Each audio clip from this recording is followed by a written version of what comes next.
हमारा प्रश्न है, एक व्यक्ति ने अपनी गाड़ी में 5 लीटर पेट्रोल भरवाया।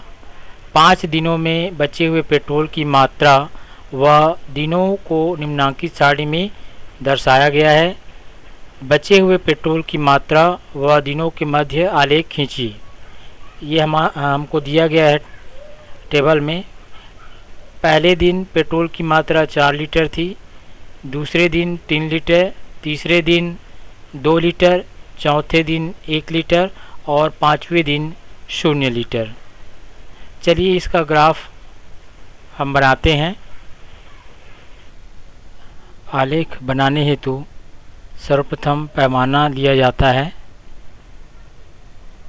यहाँ पर हम पैमाना लेंगे। एक्स अक्ष में एक बड़ा खाना बराबर 1 दिन और वाई अक्ष में एक बड़ा खाना बराबर 1 लीटर।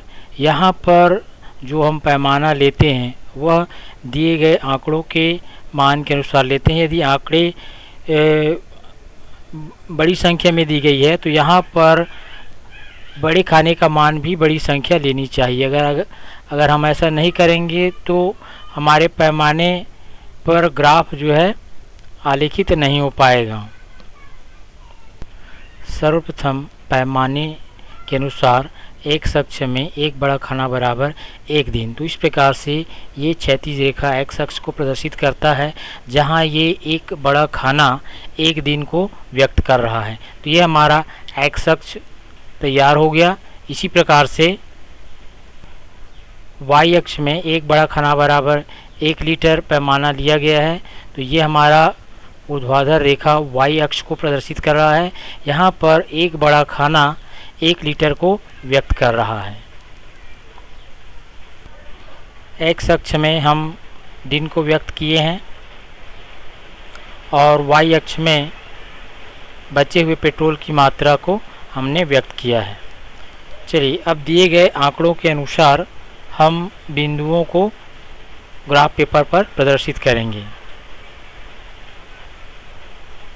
सर्वप्रथम हमें आंकड़े दिए हुए हैं।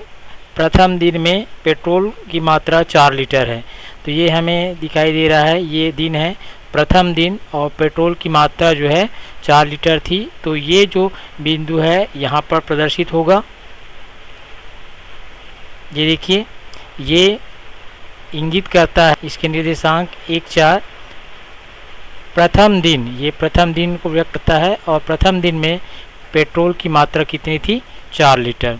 इसी प्रकार से अगला आंकड़ा है द्वितीय दिन पेट्रोल की मात्रा 3 लीटर। तो ये हमारा दूसरा दिन है, ये दूसरा दिन है और पेट्रोल की मात्रा जो है 3 लीटर हो जाती है।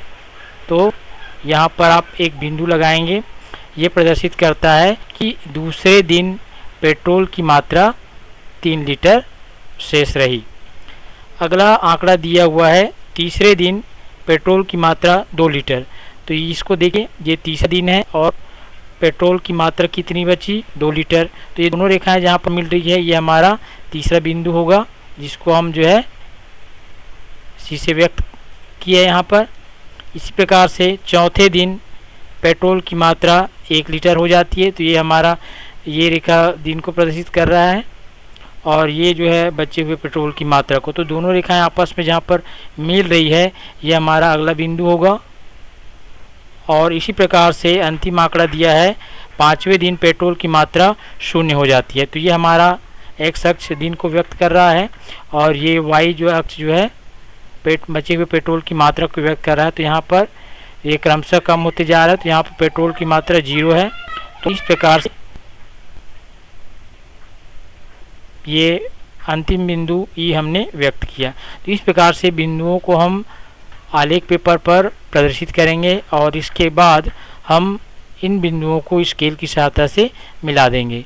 स्केल की सहायता से मिलाने पर हम क्या देखते हैं, हमें इस प्रकार से एक सरल रेखा प्राप्त होती है जो एक्स अक्षों से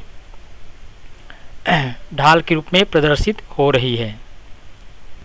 इस प्रकार का ग्राफ हमें तभी प्राप्त होता है जब एक चर का मान में क्रमशः वृद्धि हो और दूसरे चर के मान में क्रमशः कमी हो। यहाँ पर हम देखते हैं दिनों की संख्या बढ़ती जा रही है। 1, 2, 3, 4, 5 इस प्रकार से, और उसी अनुपात में क्रमशः पेट्रोल की मात्रा में कमी होती जा रही है। 5 litre, 4 litre, 3 litre, 2 litre, 1 litre और 0 लीटर। इस प्रकार से एक चर के मान में वृद्धि और दूसरे चर के मान में कमी होने पर हमें इस प्रकार का ग्राफ जो है प्राप्त होता है। इस प्रकार दिए गए ग्राफ से हम निम्नलिखित निष्कर्ष निकाल सकते हैं। पहला, दिन में वृद्धि होने पर पेट्रोल की मात्रा में कमी हो रही है। दूसरा, पेट्रोल की मात्रा में समान अनुपात में कमी हो रही है। तीसरा, 5वें दिन पेट्रोल की मात्रा 0 हो जाती है। यहाँ पर हमको दिखाई दे रहा है बिंदु ई, जिसके निर्देशांक 5 और 0 है, अर्थात 5वें दिन पेट्रोल की मात्रा 0 हो जाती है। इस प्रकार से हम आलेख बना करके निष्कर्ष निकाल सकते हैं।